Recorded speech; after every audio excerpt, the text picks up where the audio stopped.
আমার বাবা 1973 সালে আপনাদের বাপ দাদার ভোটে, আপনাদের চাচাদের ভোটে নির্বাচিত হয়েছিলেন, স্বতন্ত্র নির্বাচিত হয়েছিলেন।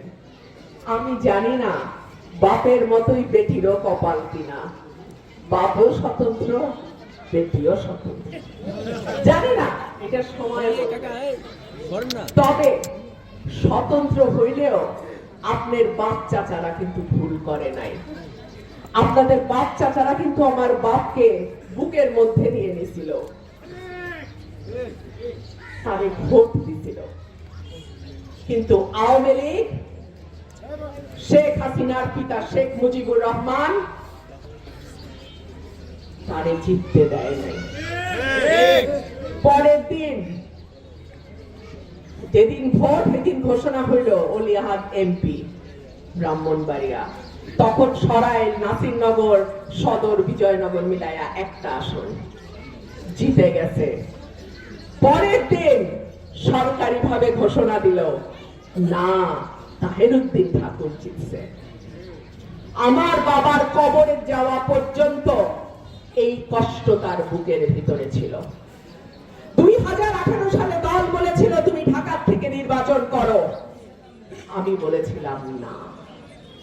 আমার আব্বা এই মাটির মানুষের ভোটে আসছে, আমিও এই মাটির মানুষের ভোট নেব।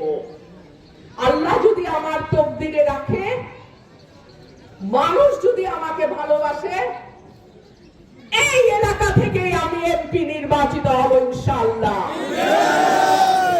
প্রিয় ভাইরা আমার, আপনারা জানেন নির্বাচনের পরিবেশ ঘোলা করবার জন্য নানান রকম ষড়যন্ত্র হচ্ছে।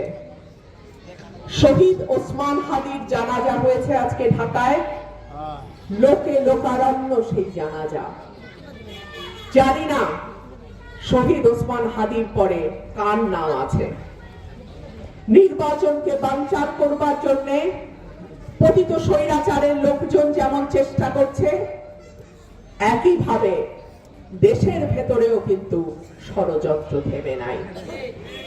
আপনাদের কাছে আমার অনুরোধ থাকবে, অনেকেই আমাকে বলে তোমার নিরাপত্তার গাড়ি কই, তোমার লগে কি বলে ওই লোক কই, যে তোমারে গানম্যান কই, যে তোমারে নিরাপত্তা দিবে।